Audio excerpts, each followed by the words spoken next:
enregistre. Bonjour à tous et bienvenue au premier épisode de Ma thèse en synthèse. Donc Ma thèse en synthèse, c'est un programme qui propose aux différents thésards du Discord du Vortex de venir vulgariser leur thèse pour les autres. Ce programme s'articule en 3 grandes parties. On va voir la première partie qui est la présentation en tant que telle, où du coup le thésard va présenter sa thèse tout simplement. On est de l'ordre de 15 à 25 minutes, on n'est pas trop exigeant sur la longueur des présentations. À la suite de cette présentation, on va voir les questions, où vous allez pouvoir poser vos questions au présentateur. Et à la fin de ces questions, quand on n'aura plus de questions, ou à peu près aux alentours d'un quart d'heure, on va passer en mode que j'appelle débat libre, où vous allez pouvoir discuter tous entre vous du sujet qui vient de se faire. Je vous propose de commencer sans plus attendre, et Maël, c'est à toi le micro. Attends une petite seconde. Voilà, normalement ça devrait fonctionner correctement, désolé. Alors, merci du coup Tofu pour la présentation. J'ai articulé du coup cette présentation pour ma thèse en synthèse, un algorithme d'intelligence artificielle au service de la compréhension de notre système perceptif. Alors, je vais faire quelques petites précisions sur ce titre. Déjà, je ne vais pas me focaliser forcément beaucoup sur l'aspect intelligence artificielle de la chose. Je vais plutôt rester du côté surtout du système perceptif et de l'aspect comportemental de la chose, même si je vais parler un petit peu de l'algorithme, tout simplement parce que l'algorithme en lui-même, il est finalement assez simple. En tout cas, de façon vulgarisée, il est assez simple à comprendre, donc j'ai pas besoin de beaucoup de temps pour l'expliquer. Et si je veux aller plus en détail, malheureusement, ça demande assez rapidement beaucoup plus de notions en mathématiques et en statistiques. Donc, du coup, je peux pas vraiment me focaliser beaucoup là-dessus. Alors ça, c'est la première chose. La deuxième chose, c'est que quand je parle ici de système perceptif, en fait, la chose sur laquelle je travaille, moi, ça va pas être sur l'intégralité du système perceptif, parce que ça représente énormément de choses. Moi, ce qui m'intéresse, et ce qui intéresse surtout beaucoup de gens dans notre laboratoire, c'est la façon dont on utilise en fait les indices et les indices perceptifs, comme on les appelle. Donc en fait les percepts et comment dirais-je, en fait, les différentes perceptions qu'on a dans notre environnement, pour en fait regrouper tout ça dans une seule perception qui soit cohérente. Parce qu'on a toujours cette sensation que on perçoit le monde d'une seule façon, un grand tout dans la perception de ce monde. Qui est cohérente et qui est utile. Voilà, enfin, je veux dire, par exemple, quand moi je vous parle, par exemple, vous percevez normalement un flux de voix, un seul flux sonore, qui est continu, enfin relativement continu, sauf quand je m'arrête de parler, et vous percevez en fait une seule chose qui est cohérente, qui vous donne de l'information. Et bien ça, en fait, c'est parce que vous regroupez des percepts, parce qu'un flux sonore, finalement, si on veut le représenter graphiquement, ça ressemble à un espèce de gros bruit. Si vous avez déjà vu, je sais pas, sur Audacity par exemple, ou si vous avez déjà vu une représentation graphique du son, ce qui arrive dans vos oreilles, c'est vraiment, c'est chaotique en fait. C'est vraiment un truc, ça ressemble vraiment à un gros bordel en fait. Et ben de ça, notre système perceptif est capable de récupérer des informations, récupérer des indices perceptifs, des choses comme la fréquence par exemple. La localisation spatiale, des choses comme ça. Il va utiliser ces informations perceptives pour recréer en fait quelque chose qui est en fait utilisable dans notre vie de tous les jours. Et ça va être quelque chose qui va nous aider à survivre, si on pense à nos ancêtres, mais aussi à réfléchir, puis en fait simplement à agir sur le monde qui nous entoure, en fait, tout simplement. Donc ça va être là-dessus surtout que je me focalise, sur la façon dont on regroupe ces percepts, comment et pourquoi on regroupe ces percepts. Alors du coup, je vais utiliser une petite allégorie, si j'ose dire, une image qui va être ceci. Alors ça, c'est un ancêtre à nous. Donc Je vois les commentaires en même temps, c'est rigolo.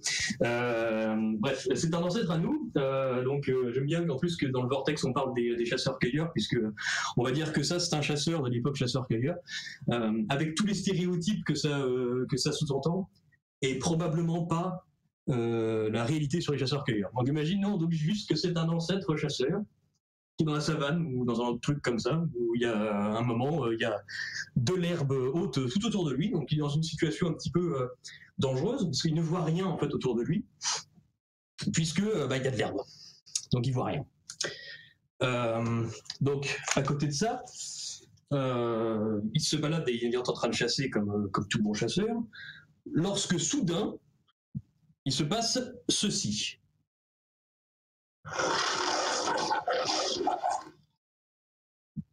Voilà. Et ça se passe là.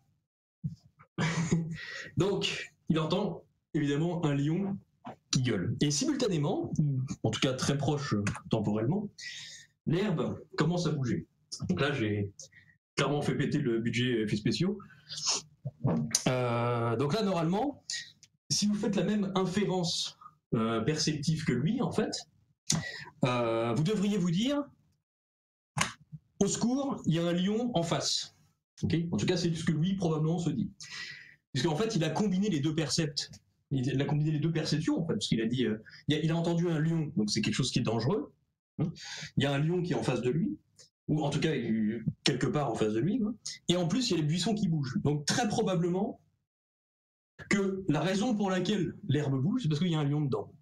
Donc en tout cas, c'est probablement ce que vous vous êtes dit, vous. Okay, donc lui, il flippe, normal, et normalement, s'il veut survivre, il faut qu'il parte dans la direction opposée. Maintenant, imaginons qu'il se passe exactement la même chose, mais alors que le buisson qui bouge est toujours devant lui, le son est derrière lui. On se rend assez rapidement compte que normalement, là, il ne faut pas qu'il fasse la même inférence qu'avant, et il ne faut pas qu'il se dise que le lion est dans le buisson qui est devant lui. Et il ferait mieux plutôt de foncer en direction du buisson, où il se passe certes quelque chose, mais ce quelque chose n'est très probablement pas aussi dangereux que le lion qu'il y a derrière lui. Avec un petit peu de chance, c'est juste un Wistiti ou un truc comme ça qui est en train de bouger le buisson. Okay, alors il y a deux choses importantes de cet exemple-là. C'est qu'on voit ici que c'est très important en réalité de combiner les perceptions uniquement quand c'est pertinent. Puisque si jamais là il combine les deux percepts, il ne va pas partir dans la bonne direction. Et potentiellement, soit il va courir directement dans le lion, soit il va courir un petit peu en diagonale et il va peut-être se faire rattraper plus facilement. Donc il faut pas se tromper, en particulier dans les situations dangereuses, il ne faut pas se tromper dans les inférences. Et en plus de ça, c'est un truc que j'ai sous-entendu là pendant le déroulement de la faille. On a aussi une notion d'incertitude sur la localisation réelle du danger. C'est-à-dire que le son, il est certes derrière, devant, quoi que ce soit, même il y a quelque chose dans le buisson ou quelque chose comme ça, mais on ne sait pas exactement où c'est. Et en fait, notre système perceptif, notre cerveau en général, il est tout le temps, constamment en train de raisonner en situation d'incertitude. Et ce qui est intéressant avec cette situation d'incertitude, c'est que on a des modèles mathématiques qui permettent de représenter cette incertitude de façon extrêmement facile et extrêmement simple, à la fois pour raisonner dans la vie de tous les jours, mais aussi mathématiquement, du coup. Et en plus de ça, on a de plus en plus d'études à l'heure actuelle qui estiment que notre cerveau réagit probablement exactement de cette manière-là. En tout cas, il se représente le monde probablement de cette manière-là. Et cette façon en fait de représenter le monde, ça serait avec l'incertitude, ça serait en fait d'utiliser quelque chose qui ressemblerait à une distribution normale, si vous avez déjà fait un peu de probabilité. Et pour ceux qui ne l'ont pas fait, en fait, ça ressemble simplement à quelque chose comme ça.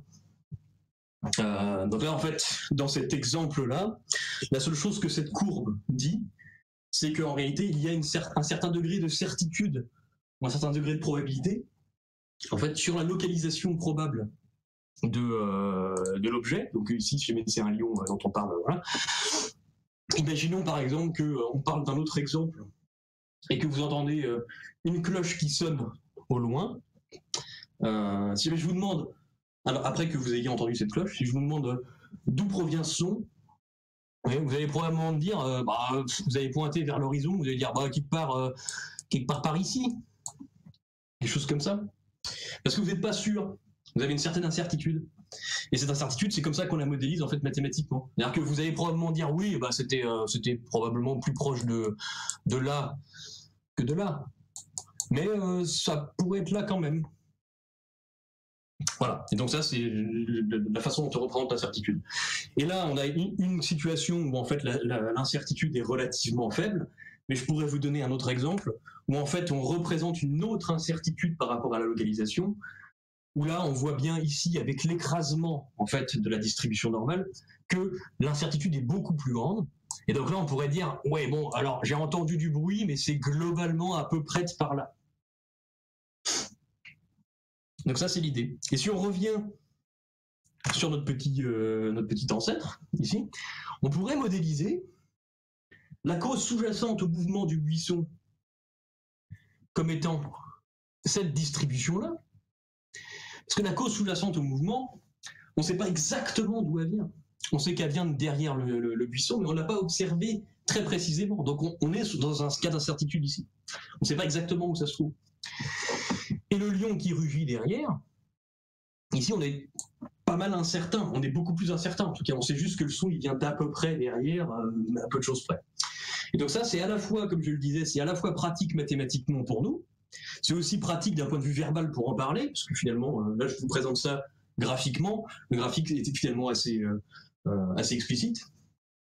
Et en plus de ça, on pense véritablement que le cerveau raisonne de façon à peu près similaire. On a des études qui montrent que quand on modélise les choses de cette manière-là, on arrive à des résultats qui sont assez proches de ce que l'être humain peut faire en situation de perception. Donc c'est vachement utile. Alors, donc là on arrive du coup à l'approche classique de l'hypothèse du cerveau statisticien, qui est cette hypothèse-là, du coup, quand on utilise ce genre de distribution de probabilité pour raisonner, qu'on trouve le plus souvent utilisé pas sous l'appellation cerveau statisticien, mais plutôt l'hypothèse du cerveau bayésien. Vous pouvez trouver des trucs sur YouTube là-dessus, et puis en général sur le net. En réalité, si vous connaissez un petit peu le bayésianisme, en regardant les vidéos de Hygiène Mentale par exemple, ou de Science for All, etc., en fait, c'est un peu hérité du même mouvement philosophique et mathématique en fait qu'il y a derrière. On est tout à fait dans les mêmes mouvances en tout cas. Donc là, pour revenir en fait à cet exemple, encore une fois du lion qui crie et de l'herbe qui bouge, en réalité on peut faire plusieurs inférences perceptives.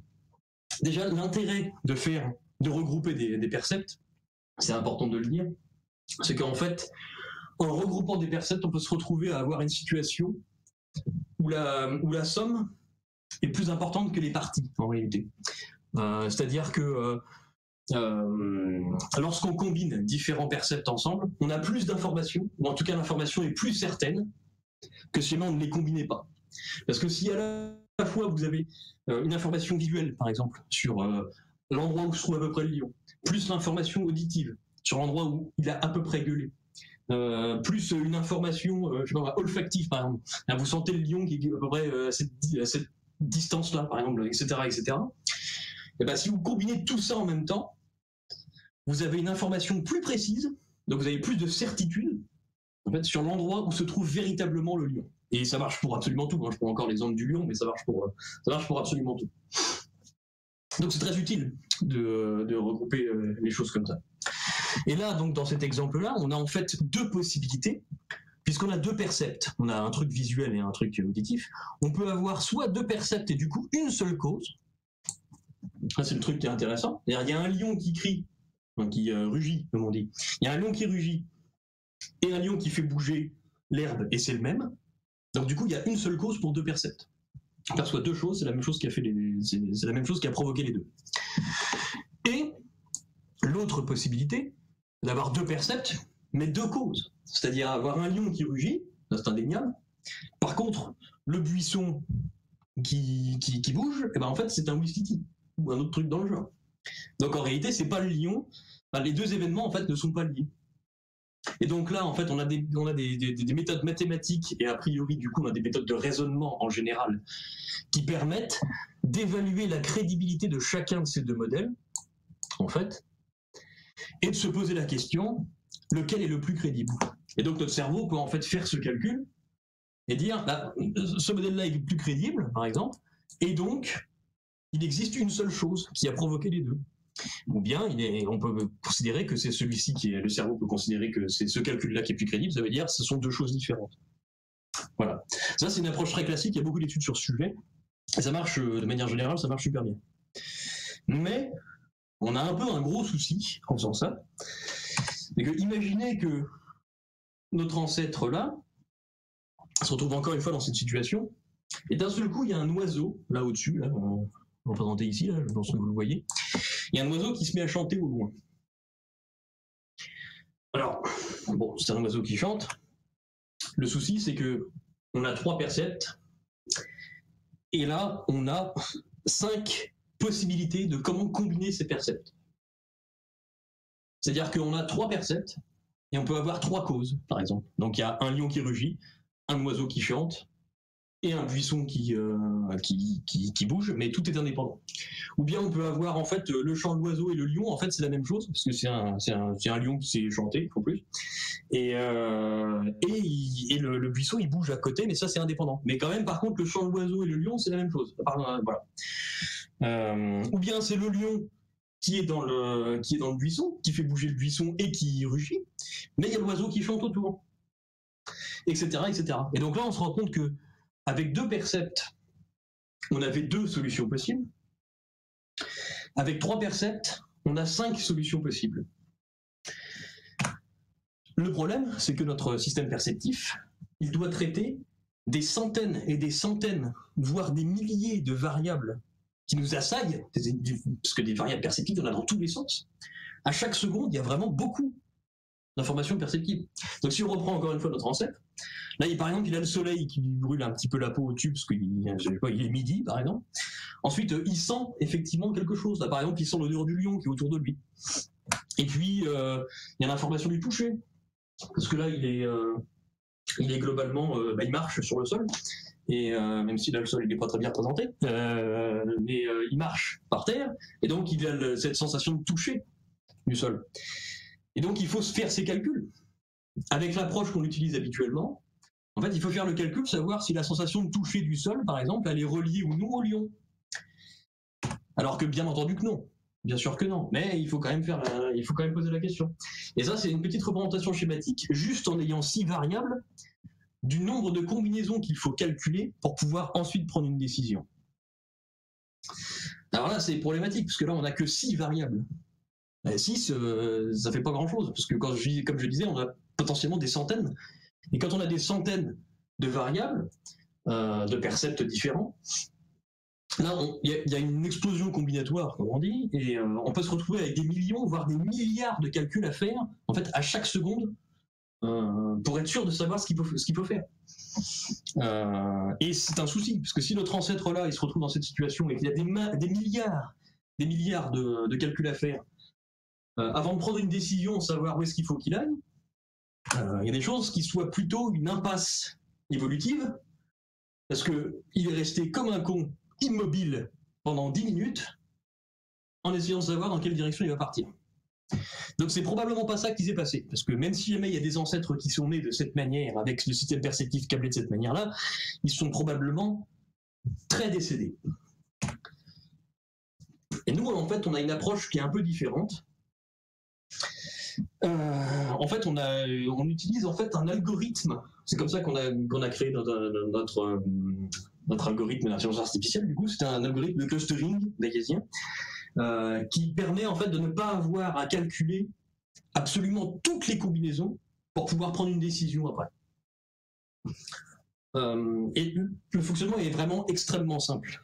En réalité, imaginez ici que notre ancêtre, il est dans une situation de comment, je sais plus comment on dit, d'isolation perceptive, il y a un mot normalement, privation sensorielle, voilà. Imaginez qu'il est dans une situation de privation sensorielle, donc là il n'a aucun percept, il ne perçoit absolument rien, c'est impossible, hein, mais imaginons que ce soit vrai. Okay. D'un seul coup, il voit un buisson qui bouge en face de lui. Alors ce buisson qui bouge, il est causé par quelque chose. Donc forcément, il est en fait dans son propre cluster, dans son propre groupe perceptif, qui dit qu'un événement a fait que le buisson a bougé. Oui. Maintenant, imaginons qu'un lion crie. Donc ça fait un nouveau percept qui arrive. Et là, il faut qu'on se demande en fait où va cette perception. Est-ce que il est relié au buisson qui bouge, ou est-ce que c'est un événement qui est indépendant? Et en fait, dans la démarche qu'on utilise nous, on va dire, en fait, où se trouve ce lion qui rugit, à peu près, quoi. Il est à peu près là. Alors il se trouve que il est vachement proche de celui-là. Donc comme il est proche, on va les regrouper. Tout simplement. Parce que ça fait sens en fait de se dire que les choses qui sont proches les unes des autres sont causées par la même chose. Si on réfléchit par exemple visuellement, par exemple si je prends une table par exemple, le coin de ma table il est vachement proche du milieu de ma table par exemple. Or, il se trouve que mon percept il est unifié aussi parce que du coup les morceaux de ma table sont proches les uns des autres. En fait, ils sont tellement proches qu'ils sont continus. Donc, comme c'est continu, c'est très très proche, et donc c'est la même chose qui cause le percept visuel. Donc, on a un percept unifié, la table. Et là, c'est pareil. Du coup, on a plusieurs choses. On a un buisson qui bouge et un cri qui est juste à côté. Là, on va dire c'est juste à côté, donc a priori, on a de bonnes raisons de penser que c'est la même chose. Par contre, il y a un oiseau qui chante un peu loin, derrière moi, et là on va dire cet oiseau il est bien gentil mais il est loin, et s'il est éloigné du reste, il n'y a pas de raison particulière en fait de le regrouper avec le reste. On va dire cet oiseau là il a probablement son propre groupe qui est le groupe de l'oiseau qui chante, a priori quelque chose comme ça. Maintenant on va reprendre. Alors, ignorer la flèche là pour l'instant, c'est un truc que j'ai oublié d'enlever. Voilà, je le raye discrètement. Maintenant, imaginons du coup encore une fois notre ancêtre qui est dans une situation qui est un petit peu plus réelle de base. Il se retrouve avec plusieurs choses déjà qui se passent autour de lui, parce que il a un ensemble de percepts qui lui arrivent, et il a du coup son système perceptif lui a déjà dit il y a plein d'événements qui se passent. Alors on peut se dire par exemple ici en vert là, ça c'est le chant de l'oiseau par exemple, ça c'est un percept. Et puis ici tout à l'heure il a vu qu'il y avait un arbre, donc ça c'est un autre indice perceptif. Puis il a vu qu'il y avait une branche d'arbre qui bougeait. Et puis il a vu qu'il y avait une feuille qui était tombée. Et tout ça, en fait, du coup, tout ce groupe-là, en fait, c'est la même cause, en fait. Tous ces percepts qui sont là, il y a eu un autre machin, il a senti l'odeur de l'oiseau, je sais pas, il a un super nez. Et, voilà. Et donc tout ça, en fait, c'est le même événement, il y a un oiseau. Voilà, il y a un oiseau qui forme tout ça, tout ce groupe perceptif-là, celui-ci-là. Voilà. Maintenant, imaginons, donc hop, je refais ça. Maintenant, imaginons d'un seul coup, ici il a vu, en fait, avant quoi que ce soit, ici les herbes ont bougé. Et puis là, on va dire que là c'est le brin d'herbe A qui a bougé, là c'est le brin d'herbe B qui a bougé, là c'est le brin d'herbe C qui a bougé. Et puis du coup, forcément, c'est uni ensemble, parce que tous ces brins d'herbe sont très très proches les uns des autres, donc du coup, c'est juste un fourré, un buisson, quoi. Un truc comme ça. Donc c'est regroupé, c'est un seul événement qui se passe ici. Et puis d'un seul coup, il y a le lion qui rugit, en fait. Et là, ce lion qui rugit, il ferait peut-être bien de se dire, étant donné la proximité spatiale avec tout le reste, avec tous ces éléments-là, il devrait faire un calcul, c'est juste de dire, je vais regarder si c'est proche de ce groupe-là, ou bien si c'est proche de ce groupe-là, ou si c'est proche de ce groupe-là. Donc du coup, en fait, il n'a que 3 calculs à faire ici. Il va juste faire en fait des calculs sur le groupe, la localisation approximative du groupe, de la source en fait qui a provoqué les choses. Ça fait plus de 3 calculs qui sont assez rapides à faire en plus. Et à la fin, il en vient à se dire que comme tout ça c'est très très proche, et du coup il s'est passé une seule chose ici, en fait. Et en plus de ça, c'est une chose qui est dangereuse grâce à cette nouvelle information là. Okay, et donc il a une information très précise et qui lui dit que c'est un danger, et donc cette fois-ci la flèche, cette fois-ci elle est pertinente, ça veut dire qu'il devrait partir dans la direction opposée. Voilà. Donc ça, c'est l'idée, en fait, c'est la façon dont on a créé le modèle mathématiquement. Donc j'espère que c'est assez clair pour vous. Je ne veux pas aller dans les détails des maths qu'il y a derrière. Pour les quelques-uns qui connaissent un petit peu ce genre de choses, du coup c'est un algorithme de clustering qui est bayésien, et on utilise un processus qu'on appelle le Chinese Restaurant Process. Donc il y a quelques personnes ici qui connaissent un tout petit peu les statistiques, c'est un processus statistique qui est utilisé assez régulièrement dans plein d'autres trucs qui ne sont pas la perception humaine. Mais voilà. Voilà, donc ça, l'utilisation de tout ça, voilà, quand même, parce que c'est bien joli de vous dire les choses qu'on fait, mais l'intérêt en fait de tout ça, il y a plein d'intérêts variés, assez variés. L'intérêt principal en fait, c'est de dire que à l'heure actuelle en neurosciences, je ne veux pas dire qu'on est dans une impasse, mais on a un petit souci au niveau de la façon dont on peut faire des inférences sur la façon dont notre cerveau fonctionne. C'est que en fait, la plupart des données neuroanatomiques qu'on a sont des données neuroanatomiques corrélationnelles. C'est-à-dire que quand on fait des études en imagerie, en fait, on peut pas vraiment, avec certitude, dire que sous prétexte qu'il y a une zone cérébrale qui fonctionne pendant qu'on fait une tâche, alors cette zone cérébrale, elle sert à effectuer cette tâche. On peut pas dire ça en fait. Il y a beaucoup de raisons méthodologiques derrière qui empêchent de pouvoir dire ça. Et c'est une des raisons pour lesquelles, enfin c'est une des choses qu'on sait. On peut pas dire ça forcément.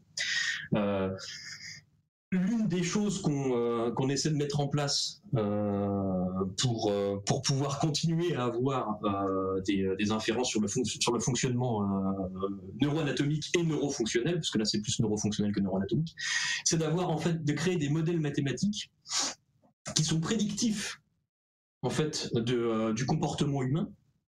Donc se dire, voilà, là par exemple, on a cet algorithme de clustering, et on essaie de se dire, est-ce que cet algorithme de clustering, il peut prédire à l'avance ce que les gens vont répondre dans une tâche perceptive, par exemple. C'est-à-dire qu'il répond de la même manière, mais il le fait avant les humains.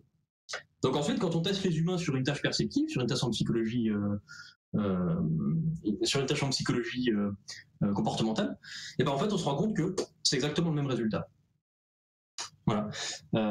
Et ben ça, en fait, l'intérêt, c'est déjà d'avoir un modèle qui, du coup, est prédictif, c'est déjà vachement bien, parce qu'en physique, par exemple, c'est un des plus hauts niveaux de preuve. Hein. En physique théorique, avoir un modèle prédictif qu'on vérifie après, c'est vachement bien. C'est mieux qu'un modèle descriptif qu'on fait a posteriori. Et ça renseigne aussi potentiellement sur les fonctions cérébrales en fait qui existent, sur la façon dont le cerveau fonctionne. Parce qu'on peut se dire que si notre algorithme répond de la même manière qu'à l'être humain, alors peut-être que le cerveau fonctionne de la même manière que notre algorithme. C'est pas un truc qui est parfait, mais c'est une méthode qui est de plus en plus utilisée en neurosciences computationnelles et en neurosciences en général, en fait, pour faire des inférences sur le fonctionnement du cerveau humain. Voilà. Je pense que j'ai déjà dépassé le temps de parole, donc je pense que je vais là à ce moment-là vous remercier d'avoir suivi ma conférence et ce n'est pas grave que vous n'ayez pas été sérieux sur le chat, comme on me dit, puisque j'ai essayé de ne pas trop le lire pour ne pas être déconcentré.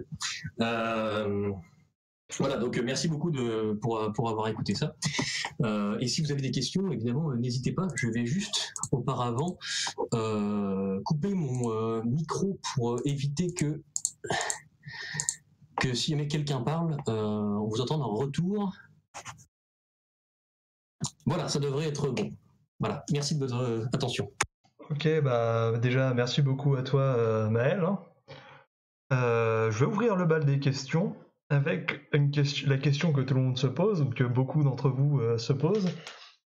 Tu nous as proposé la semaine dernière, ou voire même il y a 2 semaines, de faire une étude pour toi. Et la question est, cette étude, à quoi elle sert dans tout ce programme ? Alors, merci beaucoup pour cette question totalement inattendue.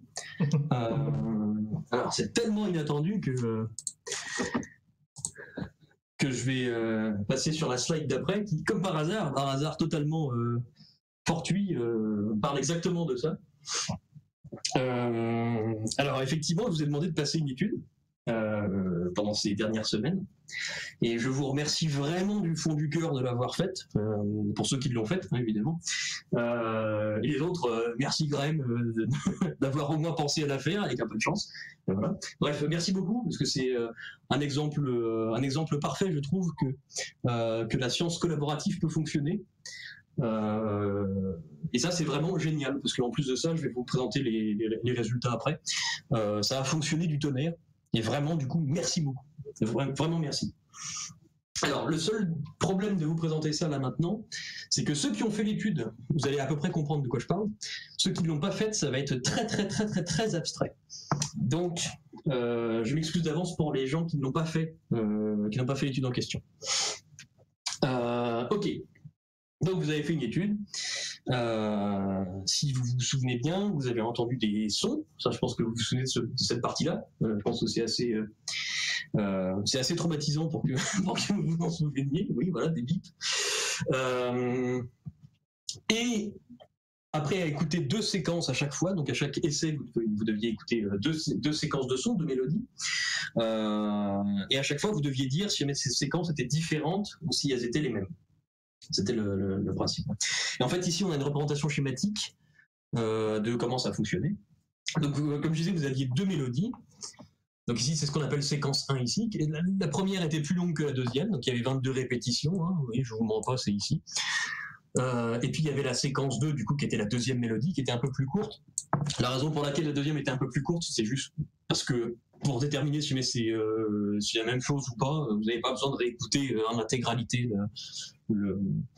la séquence avant de prendre votre décision, et ça vous évite de faire une étude qui dure 1h30 et à la place ça dure que 1 heure, donc c'est dans votre intérêt. Voilà, donc à chaque fois en fait les mélodies étaient toujours faites d'exactement la même manière, c'est-à-dire il y avait toujours 4 tons, 4 notes en fait. Alors une note grave qui est ici L pour low, une note aiguë qui est ici H pour high, ouais, avec mon super accent anglais. Et ici, vous avez M1 et M2 pour moyen 1 et moyen 2.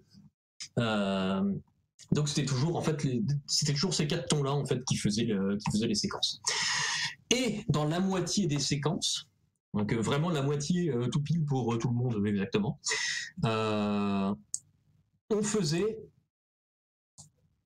varier en fait ces deux-là. Enfin, en fait, on intervertissait ces deux-là pour donner cette séquence-là, qui est en fait objectivement différente de la première, puisque l'enchaînement du ton grave moyen 1, aigu moyen 2, et ça c'est répété, donc juste après ça fait à nouveau grave, grave moyen 1, aigu moyen 2, etc., mais objectivement pas le même que grave moyen 2, aigu moyen 1, etc., etc. Ça, c'est l'idée derrière l'étude. Le principe, en fait, tout le principe de l'expérience repose sur une observation de la littérature, en fait, par le passé, qui dit que lorsque on a des groupes perceptifs différents, vous vous souvenez, les groupes perceptifs, c'était ce dont je parlais juste avant la présentation elle-même, lorsqu'on a des groupes perceptifs audio différents, on perd l'information temporelle entre les groupes.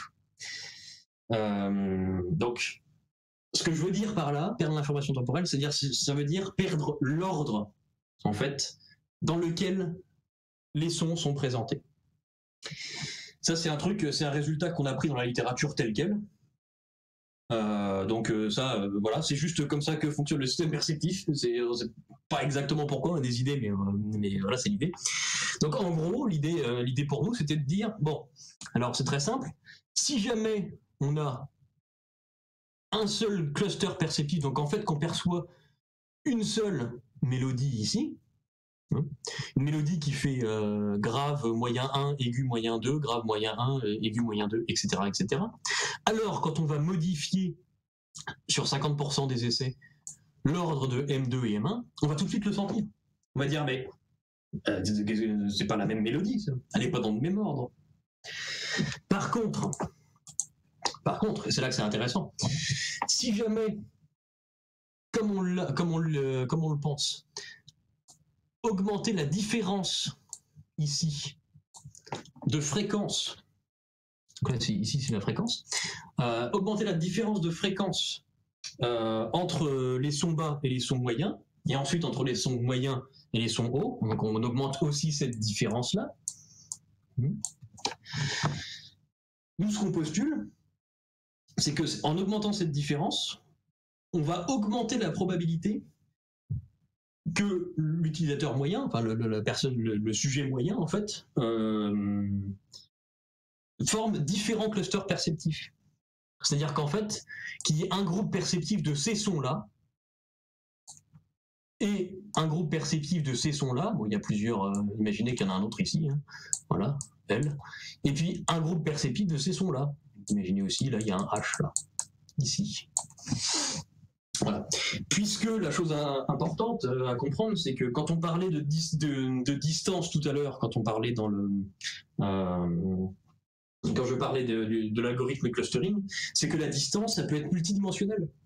Cette distance, pour l'exemple, on a pris une distance qui était spatiale, donc là où le lion il crie et là où le buisson il bouge, on a une distance spatiale. Bon le lion il est à peu près dans la même, il est pas très loin par exemple de l'endroit où ça bouge par exemple.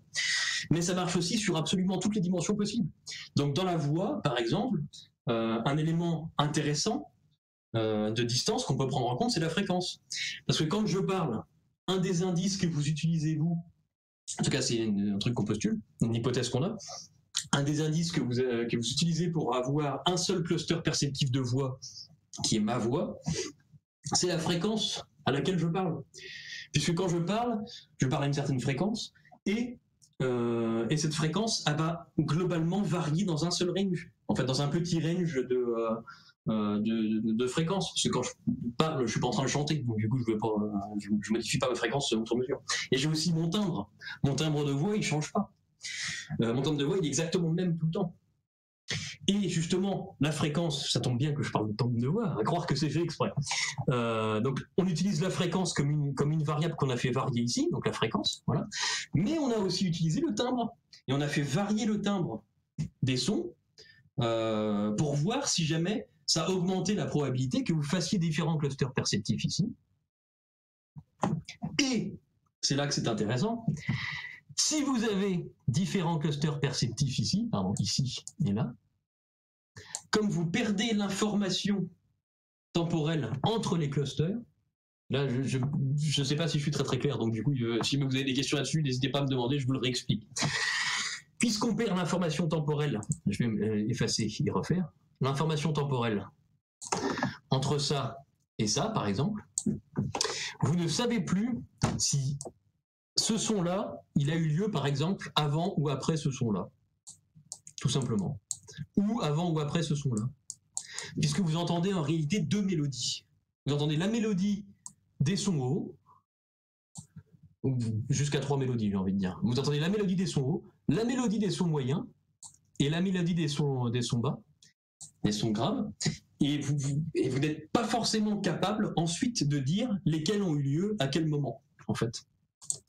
Ce qui veut dire que quand on change l'ordre ici, dans la deuxième séquence, vous ne percevez plus ce changement d'ordre. Donc en fait, vous devenez plus mauvais. Oui, il y a beaucoup de cercles, désolé. Vous devenez en fait mauvais à cette tâche à mesure qu'on augmente la différence de fréquence ici et à mesure qu'on augmente la différence de timbre. Et comme vous devenez mauvais, ça veut dire que effectivement vous avez différents clusters perceptifs. Et c'est ça en fait qu'on utilise comme mesure en fait de savoir le nombre de clusters perceptifs que vous avez. Et je peux vous montrer du coup les résultats vite fait. Alors, je vais passer très très rapidement. Les résultats ils sont très très intéressants puisque en réalité on valide globalement toutes nos hypothèses expérimentales. Et en plus de ça, on arrive simultanément, tout en validant nos hypothèses expérimentales, à avoir un effet qu'on n'attendait pas et qui, je trouve, a priori, hyper intéressant. Alors, pour vous expliquer très rapidement, ici, en fait, alors tout ça, c'est le groupe des conditions expérimentales où on a en gros pas de différence de fréquence entre les sons petits, enfin les sons graves et les sons moyens, et entre les sons moyens et les sons aigus. Ici, c'est quand il y a une différence moyenne, et ici, c'est quand il y a une grande différence. Ok. Voilà. Les barres, plus elles sont hautes, plus ça veut dire que vous êtes bon à la tâche. Donc globalement, plus la barre est haute, plus vous savez dire qu'il y avait vraiment une différence, qu'il y en avait une, en fait. Or, vous pouvez voir que quand la différence de fréquence était petite, en fait, en particulier ici, je vais vous expliquer après la différence entre les deux, en particulier ici, vous êtes bon à cette tâche, vous y arrivez bien. Et après, quand on augmente la différence de fréquence entre les sons, graves et moyens, et entre les sons moyens et aigus, vous devenez plus mauvais. Et ensuite, quand on augmente encore, a priori, vous devenez encore légèrement plus mauvais. Et la deuxième condition qu'on utilise, donc cette petite barre verte, c'est quand on rajoute le timbre, tout simplement. Donc en fait, là, on a simultanément une petite différence, ou en gros pas de différence de fréquence, pas de différence de fréquence entre les sons graves et les sons moyens, etc. Et en plus de ça, en plus de l'absence de différence finalement, on rajoute une différence de timbre. Et là, vous devenez hyper mauvais. C'est-à-dire que d'un seul coup, vous n'êtes plus capable de différencier les mélodies quand en fait il y a une différence objective. Et ça, c'est exactement ce qu'on avait prévu. Donc c'est notre hypothèse. Nos hypothèses sont validées pour l'instant. Et le phénomène qu'on a en plus, et que je suis totalement incapable d'expliquer, donc du coup, si vous avez des hypothèses, n'hésitez pas à les dire. J'ai une petite idée, mais ça serait très compliqué à expliquer, donc je m'en passerai, mais si vous avez des idées, allez-y. Donc la chose étrange, c'est que ici et là, on a l'air d'avoir un espèce d'escalier. Nous, on s'attendait implicitement, c'était pas vraiment une grosse hypothèse à nous, mais on s'y attendait implicitement, que ça diminuerait de plus en plus, parce que, en fait, on cumule deux raisons différentes de devenir mauvais, en réalité. On cumule le fait qu'il y a une grande différence fréquentielle, et en plus de ça, le timbre n'est pas le même. Donc on devrait vraiment devenir terriblement nul à la tâche. Or, il se trouve que quand on cumule les choses, en fait, ça réaugmente la capacité, votre capacité, parce que c'est vous qui avez passé l'étude, votre capacité à faire la tâche. Et ça, c'est un truc qu'on ne s'y attendait pas, et c'est un truc qu'on ne sait pas expliquer vraiment à l'heure actuelle. Et sachant qu'on n'a pas encore fait tourner notre modèle, aussi bien notre modèle nous prédit exactement la même chose, je ne sais pas, je ne pense pas. Mais a priori, on ne sait pas encore l'expliquer, mais c'est très intéressant puisque du coup, c'était inattendu. Et les résultats inattendus, je trouve que c'est toujours très intéressant à analyser. Voilà. Donc j'espère que vous avez à peu près suivi ce que je vous ai expliqué.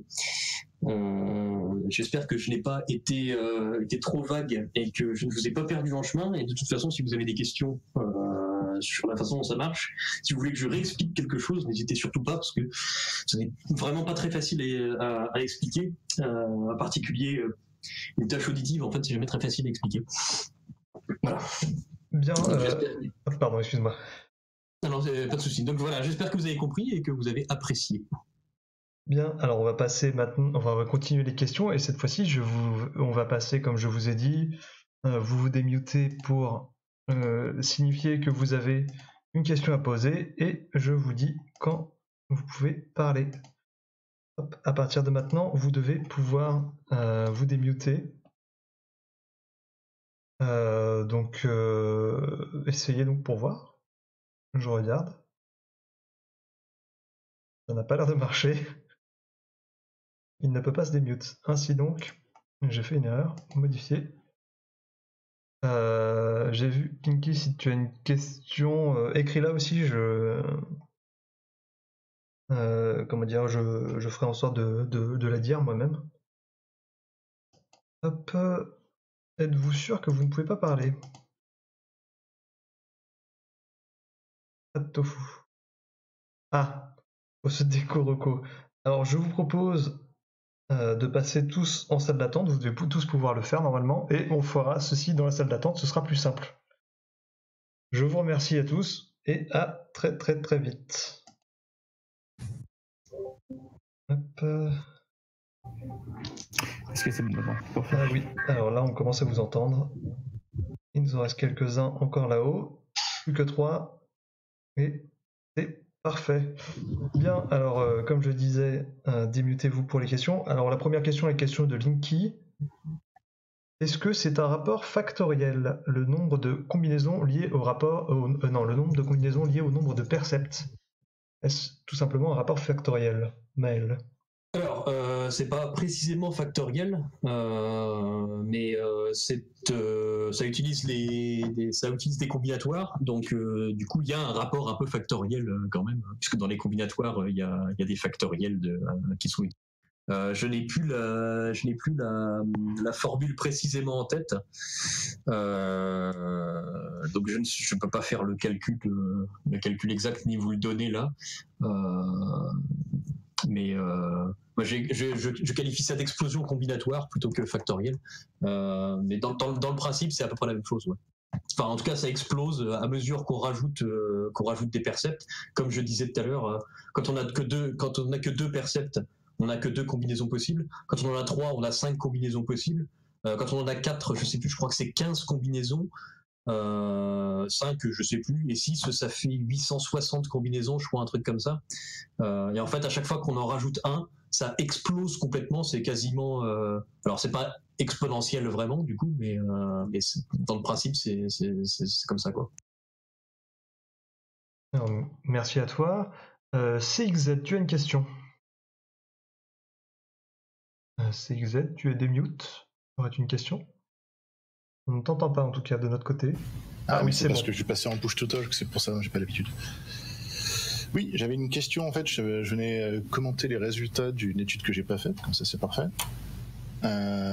Sur le graphique de fin, sur les histogrammes là, je vois en fait que l'échelle à gauche, qu'est-ce qu'elle indique en fait? Le 0, est-ce qu'on s'attend à ce que ce soit une réponse au pif où il y a une chance sur 2 d'avoir raison?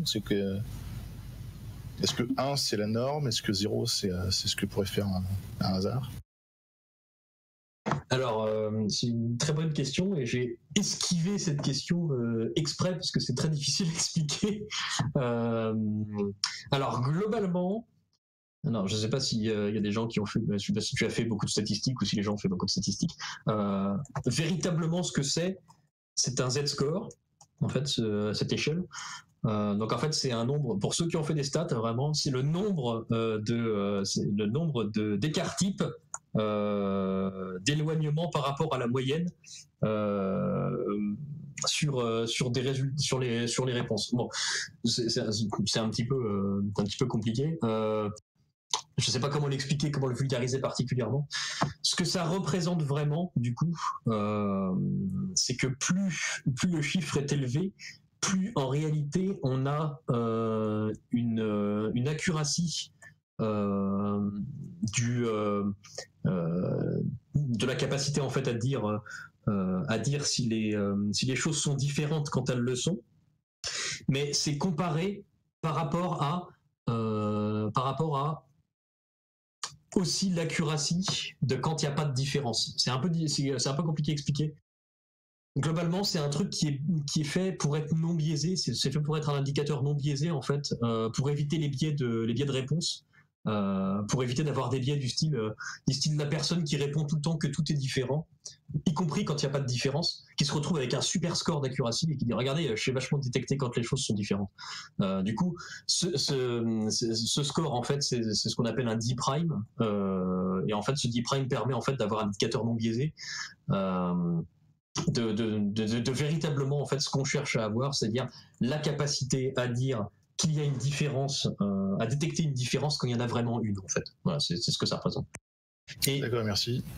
2 est un gros score, voilà, pour le dire. 2 c'est 2 écarts types en plus par rapport à la moyenne, et 1 c'est 1 écart type en plus par rapport à la moyenne, etc. Donc c'est bien. Du coup, remarque suivante, parce que je voulais juste vérifier que c'était bien ça.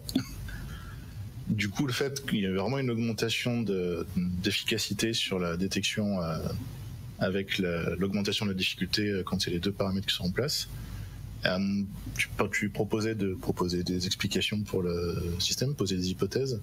Est-ce que ça serait pas tout simplement parce qu'on détecte en faisant ça que le timbre est plus important est plus trompeur que la fréquence en général, mais que quand on met les différences de timbre et les différences de hauteur de fréquence, on met l'exercice tellement dans le flou que le testeur est obligé d'avoir plus de doutes par rapport à d'habitude et fait donc moins d'erreurs parce qu'il prend plus le temps ou plus d'efforts pour identifier ce qui se passe.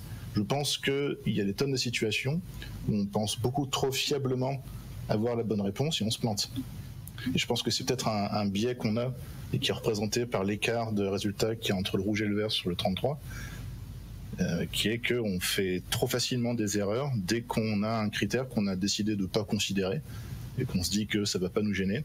Et du coup, on se plante magistralement parce qu'en réalité, si le timbre est un critère fort, mais dès qu'on augmente la difficulté avec les écarts de fréquence, ça force le testeur à être plus concentré, à être plus vigilant, et il fait moins d'erreurs. Est-ce que ça serait une hypothèse testable ? C'est une hypothèse qui a du sens, pourquoi pas. Je suis pas complètement convaincu que ce soit ce qui se passe ici, mais même si c'est une hypothèse sensée. Le souci, c'est comment la vérifier. Effectivement, ça c'est quelque chose qui est difficile qui serait difficile, je pense, à vérifier, parce que là on parle bien du coup de sensation de difficulté et pas de véritable difficulté. Et c'est là que ça devient vite compliqué en fait à tester, puisque ça veut dire que la différence en fait qui expliquerait tout ça, ça serait une variable qui serait vraiment le fait que la personne a l'impression que c'est beaucoup plus difficile qu'avant, et donc il faut qu'elle soit plus vigilante. Et je pense que c'est pas forcément toujours relié en fait à la véritable difficulté de la tâche. Oui, non, puis même dans plein de cas, ça ne l'est pas du tout. Ouais, absolument, ouais. Et du coup, je sais pas, peut-être un truc à tester avec peut-être un feedback par essai, genre par exemple à quel point avez-vous trouvé cet essai compliqué après, et puis essayer de voir si on peut avoir un score de sensation de difficulté après chaque essai, et regarder si jamais en moyenne la sensation de difficulté était plus élevée. Ça pourrait peut-être marcher, ça. Pourquoi pas, ouais, c'est pas bête. Comme j'ai pas fait je terminerai là-dessus, quand j'ai pas fait l'expérience elle-même, est-ce qu'il y avait un indice de confiance demandé aux testeurs sur les réponses, ou est-ce que non, c'était juste A, B, enfin... Alors non, parce qu'en fait, on l'a fait dans d'autres études, parce que ça, en fait, c'est la 3e étude de ma thèse, et en fait, on a fait varier différents paramètres en fait dans chaque étude. Et là, le paramètre vraiment qui était inédit, c'était le timbre. En réalité, la fréquence, on l'avait déjà fait dans d'autres études, donc on s'attendait exactement à ce résultat, juste de la fréquence, et on l'a eu, donc ça c'est parfait. Et dans les études d'avant, en fait, on a demandé, en fait, sur une échelle de 1 à 4, on a demandé aux gens à quel point êtes-vous confiant, en fait, dans la réponse que vous avez donnée. Et il se trouve que on a essayé d'analyser ces trucs-là, et les résultats, alors ils n'étaient pas random, mais globalement, les résultats, c'était exactement les mêmes ils suivaient exactement la même forme en fait que les résultats normaux, en fait. C'est-à-dire que globalement, quand c'était un peu plus difficile, les gens ils étaient un petit peu moins certains de leur réponse, et puis c'est tout en fait. Globalement, il n'y avait rien d'intéressant en fait dans les résultats. Ça mériterait peut-être de le remettre cette fois-ci, vu que maintenant il y a un effet chelou. Ouais, du coup on l'a peut-être retiré juste au moment où on allait en avoir besoin. Ouais. C'est possible. Alors bien. Merci beaucoup. Dans les questions suivantes, on a Tom Craft qui demande que du coup ça veut dire que moins la différence est notable, mieux on l'entend. Sur les questions du test. Attends, quoi? Moins la différence... Plus la différence est non notable, mieux on l'entend. Je suis pas complètement certain de comprendre la... D'accord. Attends, je fais juste... Je pense que sur une question de différence de timbre ou quelque chose comme ça,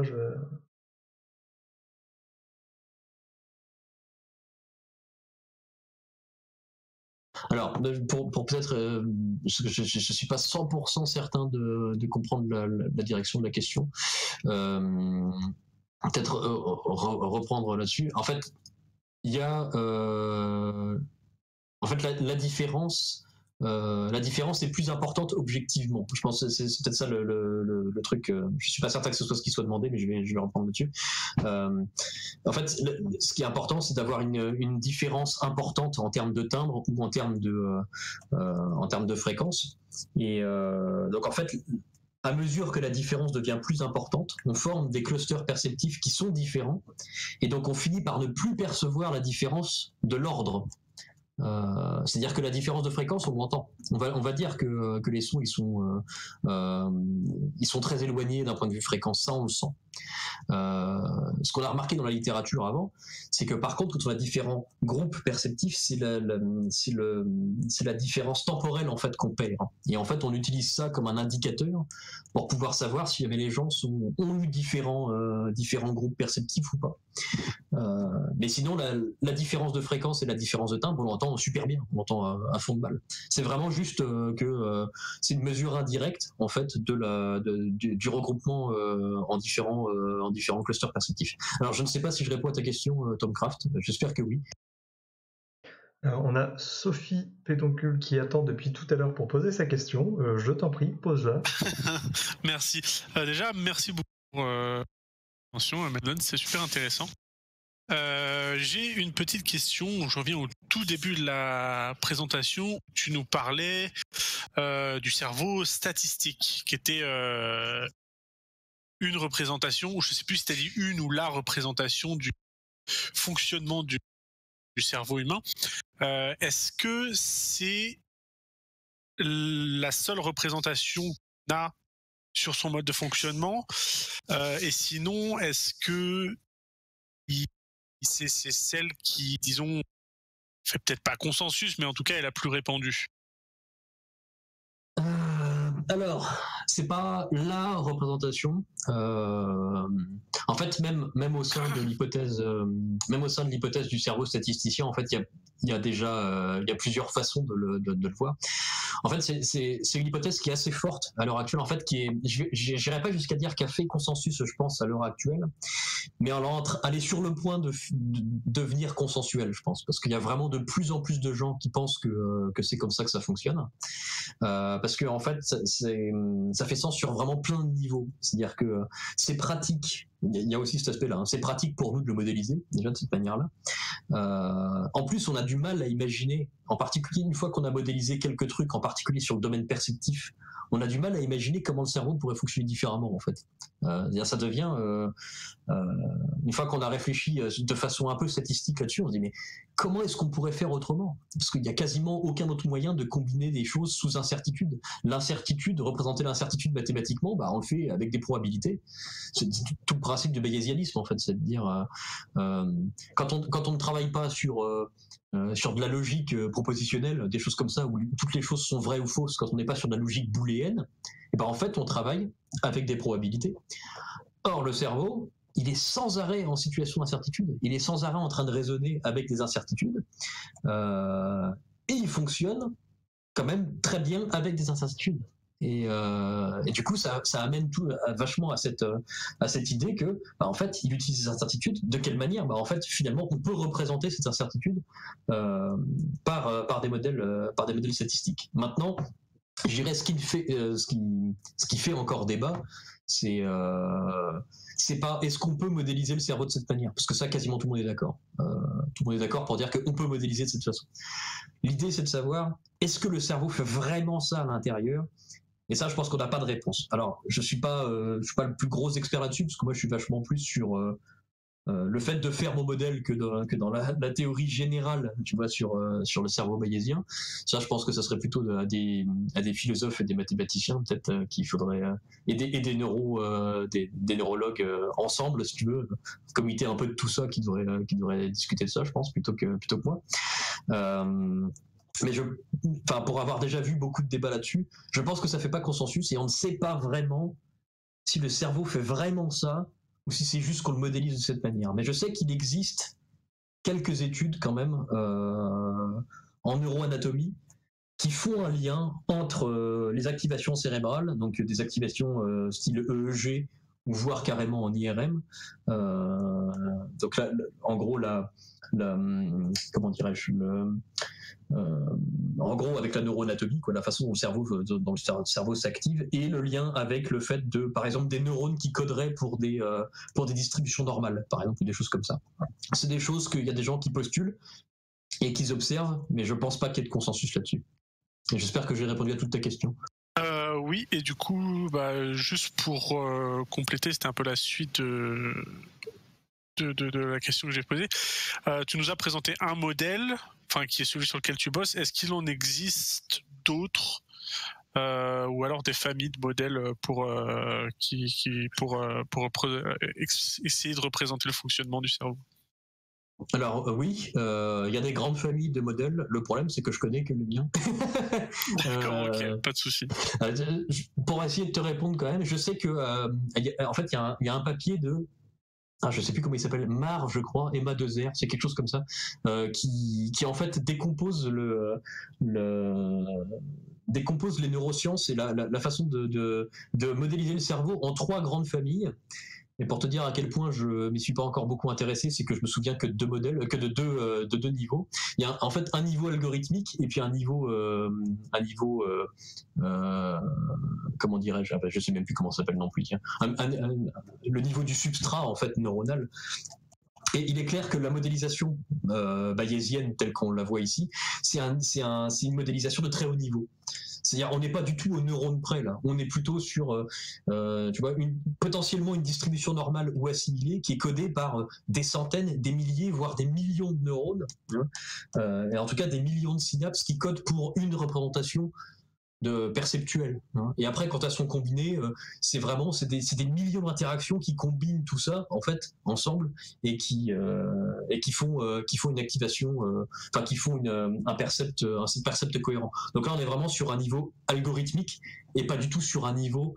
Pas du tout sur un truc de bas niveau, sur un niveau anatomique. Et je sais qu'à l'heure actuelle, il existe des modélisations qui utilisent des trucs style le deep learning, ça existe, qui essayent d'être justement de bas niveau pour essayer en fait, même carrément de réconcilier les deux. C'est-à-dire qu'il y a des gens qui font des neural networks à l'heure actuelle pour essayer de retrouver les mêmes résultats que les modèles, que la modélisation bayésienne, pour essayer de montrer comment est-ce que à un niveau neuroanatomique de très très bas niveau, on peut retrouver des amas de neurones qui codent pour des distributions normales de certains percepts et qui du coup combinent les éléments ensemble pour pouvoir faire la même chose. Et donc je sais que ça existe, mais je ne suis pas du tout expert là-dessus, donc je ne peux même pas te rediriger sur les bons papiers. Parce que malheureusement, je n'ai pas encore fait ma grosse recherche documentaire pour l'écriture de ma thèse, qui ne va pas tarder. D'accord, merci beaucoup. Et je t'en prie, merci pour la question. Alors, dans les autres questions qu'on a, on a quelques questions à l'écrit. Alors, une question de Linky sur les groupes et les sous-groupes. Donc, comprend que le cerveau fait des groupes, mais qu'est-ce qu'il fait des sous-groupes, c'est-à-dire selon chaque type de percept, etc. Ah, je vois qu'il précise aussi la question. Bien, je t'en prie. Je vais le lire aussi pour nos amis qui écoutent. Donc, pour préciser les questions, disons qu'on voit de l'herbe bouger, ainsi que des bruits de pas et de sabots. Du coup, le cerveau il va faire un groupe perceptif en direction de ces percepts, comprenant qu'il y a une et une seule cause. Par la suite, on entend 2 sons d'animaux différents venant de la même direction. Le cerveau continue à représenter le tout avec un groupe, ou fait-il un autre groupe pour d'autres animaux différents? Ou fait-il encore des sous-groupes? Grande question, je t'en prie. Oui, alors merci. C'est une excellente question. C'est une question qu'on s'est posée beaucoup quand on a créé notre modèle. Nous, à l'heure actuelle, on fait un modèle sur des situations simplifiées où, en définitive, on n'a pas beaucoup de hiérarchie au sein des clusters. Mais très clairement, il y a une question de hiérarchie dans les clusters. Il y a clairement une question de sous-groupe parce que par exemple, si je regarde, je ne sais plus quels animaux tu as utilisé, une vache, voilà, si je prends une vache et que je regarde sa tête, c'est un sous-groupe du groupe vache. C'est-à-dire que sa tête, elle est pas, enfin, j'espère pour elle, elle est pas différenciée de son corps, elle est pas détachée. Donc c'est le même percept, c'est pertinent de dire que c'est un sous-groupe du groupe vache. Et si je regarde sa tête, il y a un œil aussi. Et cet œil, il est du sous-groupe tête. Donc du coup, cet œil, il fait partie de sa tête, quoi. Mais voilà. Et effectivement, il y aurait une hiérarchie des clusters. Alors ça, c'est une première hypothèse. C'est une hypothèse que, en fait, je ne partage plus parce que je l'ai partagée au début quand on a créé le modèle.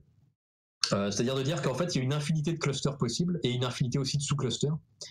Et en fait, notre système perceptif se retrouve en fait avec plein de clusters, etc. Et en fait, moi, ce qui pose problème pour moi là-dessus, c'est que on se retrouve avec le même problème qu'originellement. C'est-à-dire que comme tu as une infinité de clusters et de sous-clusters et de combinaisons possibles, parce que du coup, si on permet d'avoir des sous-groupes, ça fait plein de combinaisons. En fait, on se retrouve avec le même problème computationnel intractable qu'avant d'utiliser des algorithmes de clustering qui font qu'il y a une infinité de clusters à considérer. Et donc du coup, on refait encore des milliards de calculs chaque seconde pour être sûr qu'on a les bons clusters. Et en fait, j'ai du coup une nouvelle hypothèse qui, avec un petit peu de chance, me permet de faire le lien avec peut-être la 4e expérience et la dernière, normalement, expérience de mon doctorat. C'est de savoir combien de clusters perceptifs on a. Parce que en fait, maintenant, je suis devenu persuadé qu'en fait, on n'a que 2 clusters perceptifs. Et que notre modèle fonctionne quand même, mais notre modèle, il nous donne en fait des clusters différents, mais il nous donne aussi surtout des probabilités par cluster. Et que la probabilité de l'existence des clusters représenterait une difficulté de former le cluster, et pas l'existence de ces clusters perceptifs. Je vais essayer de développer très vite fait. Selon moi, c'est le rôle de l'attention, en fait, que de créer un groupe perceptif. C'est-à-dire que quand je suis en train de regarder une vache dans sa globalité, je crée le groupe vache en fonction des indices perceptifs que j'ai. C'est-à-dire qu'en face de moi, j'ai une vache avec des cheveux au vent, et cette vache-là, c'est un groupe perceptif. Pourquoi ? Parce que je focalise mon attention sur cet objet-là, vache. Et comme tous les éléments perceptifs, tous les indices perceptifs sont très proches les uns des autres, c'est très facile de créer ce cluster, de créer ce groupe perceptif. C'est très simple. Cette vache est en face de moi, et tous les éléments sont proches d'un point de vue proximité, d'un point de vue temporel aussi, parce que sa tête n'arrive pas trop avant son corps. Enfin, sur toutes les dimensions, tout est proche. Ça fait du sens. Donc c'est facile de créer ce groupe. Je veux me focaliser sur son œil. Pareil. Cet œil-là, il a des caractéristiques en plus qui sont distinctes au-delà de ses contours. Je veux dire, un œil, c'est brillant. La brillance, c'est un élément ça c'est hyper étudié en psychologie, en psychophysique, dans la vision, dans la vision science, dans computer vision, si vous cherchez ça, il y a 1 milliard de papiers là-dessus. La brillance, c'est un élément qu'on reconnaît très très facilement et qui nous est hyper utile pour créer des clusters perceptifs visuels. Et ben l'œil de cette vache, il est brillant, alors que à côté, c'est pas brillant. Donc du coup, c'est facile de créer ce cluster perceptif si j'en ai envie. Si j'ai envie de dire cet endroit-là, je veux focaliser mon attention et créer un groupe perceptif juste de l'œil, c'est hyper simple parce que cet œil, il est différent du reste. Et ça, voilà. Et je pense que en tout temps, du coup, on a toujours le cluster sur lequel on a notre attention et le cluster d'à côté qui est en fait tout le reste. En fait, c'est la corbeille, quoi. C'est tout ce sur quoi on n'est pas en train de focaliser notre attention. Et ben, c'est un groupe qui est le groupe de tout le reste. Et par contre, si jamais moi je suis en train de parler, c'est pareil que c'est naturel quand je parle que tu regroupes tous les percepts de tout ce que je produis ensemble grâce à tous les indices que je donne.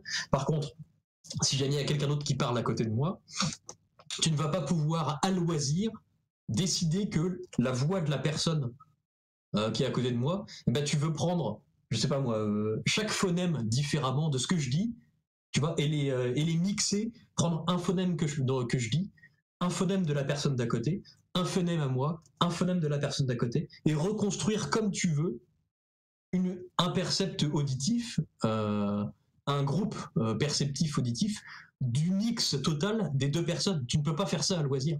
Parce qu'en réalité, ce que notre modèle prédirait, en réalité, ça serait la difficulté à créer des groupes. Et donc en fait, nous, tout simplement, d'un point point de vue optimalité, en fait, on ne fait que utiliser les groupes perceptifs qui sont les plus simples, qui nous viennent à l'esprit très facilement, et c'est ceux qu'on prend directement. Et en échange d'efforts, en fait, on peut utiliser un autre cluster perceptif.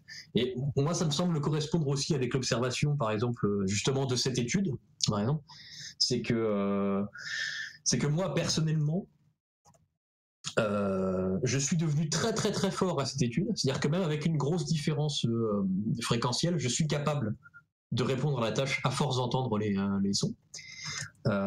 Et ce qui est intéressant, c'est que la raison pour la stratégie que j'utilise pour pouvoir répondre à la tâche, c'est d'essayer, au lieu de me concentrer sur la tâche très fortement, c'est d'essayer de me concentrer sur autre chose.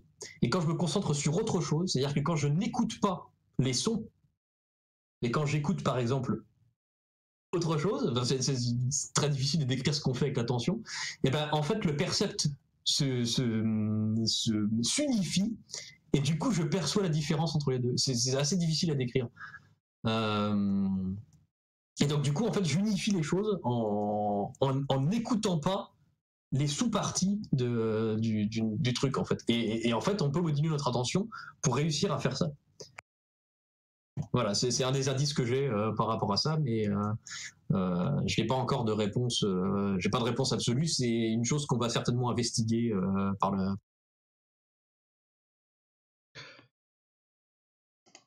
Ok. Alors j'ai aussi Stormcrow qui attend depuis un certain temps pour poser sa question. Oui. Eh bien, vas-y. Ah, j'essaie de l'expliquer. C'est par rapport aussi à la présentation, notamment sur l'image 12, on voit pas mal de points perceptifs bleus, et je pensais au rugissement du lion. Et du coup, la question, et c'était la suivante, c'est comment fait le cerveau pour hiérarchiser en fait ça? Parce que je me dis que par exemple, le rugissement d'un lion, tout de suite, le cerveau doit faire une sorte d'alerte comparé peut-être à d'autres bruits ou autre chose qui peuvent être, on va dire, plus un bruit de fond et moins inquiétant que le rugissement d'un lion. Oui, bah alors en fait ça boucle. Alors je vais t'interpréter ça avec justement ma façon de voir, avec le fait qu'on n'ait que de clusters perceptifs, mais il y a plein d'hypothèses là-dessus. En gros, quand on parle d'attention, historiquement en psychologie, on parle surtout de deux types d'attention. C'est l'attention top-down et l'attention bottom-up. On a bien utilisé des termes un peu débiles comme ça. En gros, l'attention top-down, c'est quand nous, en fait, plus ou moins volontairement, de manière générale plutôt volontairement en fait, on module notre attention volontairement en fait pour faire quelque chose. Genre je sais pas moi, tu entends un bruit au loin, tu vois, et puis du coup tu vas te focaliser dessus. Tu vois, et puis tu vas essayer de mettre ton attention dessus pour essayer d'en extraire la plus d'informations possible. Et ça, du coup, de manière générale, on appelle ça l'attention top-down, parce que tu le contrôles, en fait. Et à côté de ça, tu as l'attention bottom-up, qui est en réalité, c'est exactement l'inverse. C'est-à-dire qu'en fait, c'est le percept qui va catcher ton attention, qui va l'attraper, parce qu'en fait, il a des caractéristiques qui l'attrapent. Donc, par exemple, un son fort, un truc qui tape très très fort par exemple, ça va capturer ton attention alors même que tu l'as pas demandé. Et je pense que moi personnellement dans l'hypothèse de seulement deux clusters avec le cluster de poubelle en fait entre guillemets, je pense qu'il y a un monitoring en fait qui se fait des clusters, un monitoring des percepts qui sont dedans, au cas où il y a un percept qui soit dangereux. Parce que justement, il faut pouvoir réagir en situation de danger. Et moi, je vais te donner un exemple personnel que j'ai vécu il y a genre 3 ou 4 mois, que je vais, à mon avis, inclure dans ma thèse quelque part. Et un truc qui me semble correspondre exactement à ça, et que je trouve vraiment, j'ai trouvé ça vraiment fascinant, parce que le fait de faire cette thèse m'a fait interpréter la chose en disant, mais c'est évident que c'est ce qui se passe. Je sortais de chez moi il y a quelques temps, et il y avait un chien qui gueulait dehors, qui aboyait non-stop, de façon menaçante, mais pas très proche. C'était, on va dire, moyennement loin. Ça devait être à 15 mètres, peut-être, un truc comme ça, genre le chien d'un voisin, quelque chose comme ça qui gueulait. Et je sors de chez moi, je faisais évidemment pas trop attention, mais j'entendais ce chien, je disais tiens, il y a un chien qui gueule, quoi. Et j'ai fermé la porte de chez moi, et quand j'ai tourné la tête, j'ai vu une masse s'approcher de moi extrêmement vite, et en fait j'ai eu un gros mouvement de recul directement, et j'ai eu tout de suite peur en fait, donc j'ai l'adrénaline, accélération du rythme cardiaque, prêt à me battre ou à fuir, je sais pas. Et en réalité, ce que j'ai vu, c'est que j'ai vu un chien me sauter au visage, et je trouve ça extraordinaire. Parce que évidemment, il n'y avait pas de chien qui me sautait au visage. En fait, c'était un oiseau qui prenait son envol et qui volait globalement dans ma direction. Et en fait, de ce que j'ai interprété après, je me suis dit, mon système perceptif, en fait, il a entendu un chien, donc qui est un potentiel danger, hein, et ensuite il a vu, en plus dans la même direction à peu près, hein, que le cri du chien, il a vu un objet qui venait vers moi. Et donc du coup, il a tout de suite dit, je regroupe ces deux clusters ensemble, il y a un chien qui t'attaque. Hein. Et ensuite, après, il a vérifié les choses, puis il a dit, attends, il est bizarre ce chien, il vole. Donc il s'est dit qu'il y avait peut-être un petit problème avec ce chien. Mais moi, à mon sens, selon moi, en fait, mon système perceptif, c'est ce qu'il a fait. Il a tout de suite dit, il y a une situation qui est dangereuse, tu vois, il y a un truc qui se passe à peu près dans la même veine, tu vois, dans la même zone, etc. Il y a quelque chose qui vole vers toi. Je regroupe ces deux choses ensemble. Tu as un cluster perceptif qui est dangereux en face de toi. Il faut que tu fuis. Quitte à faire des erreurs, parce que c'est un truc que j'ai pas beaucoup développé dans la présentation, mais le système perceptif fait des erreurs sans arrêt. Il est super nul. Et le truc, c'est qu'on s'en fout en fait qu'il soit bien notre système perceptif. Ce qu'il faut, c'est qu'il nous fasse survivre.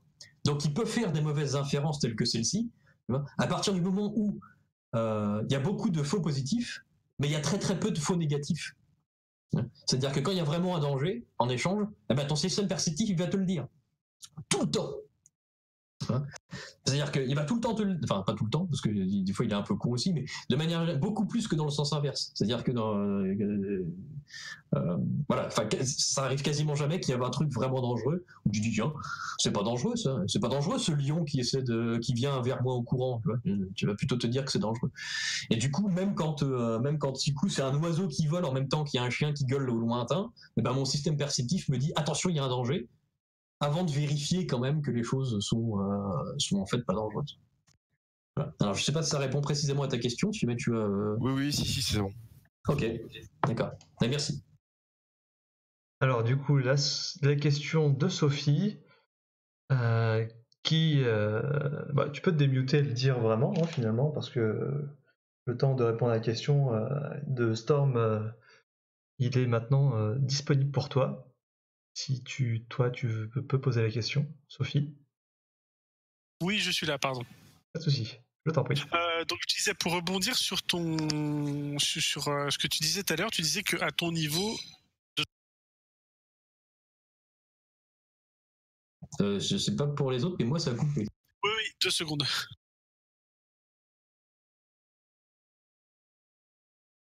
Il y avait un peu de bruit à côté, je voulais pas embêter les gens. Donc je disais qu'à ton niveau, le fait de te focaliser sur une autre tâche pendant que tu écoutais, augmentait ton score pendant l'étude, c'est ça? Ouais, tout à fait, ouais.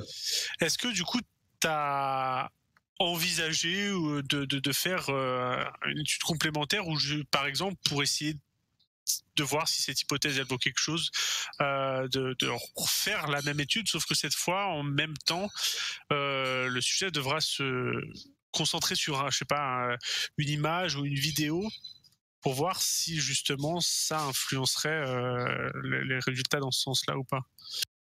Alors effectivement, c'est très précisément la direction que je suis en train d'emprunter pour la prochaine expérience. C'est-à-dire, je vais essayer de voir si je peux focaliser effectivement l'attention des participants, tout en faisant exactement la même tâche à côté de leur attention qui est prise, et voir si en fait du coup alors je pense que ça va empirer les résultats pour la condition la plus facile, parce que on est en train de faire autre chose en même temps, donc du coup la tâche devient plus difficile.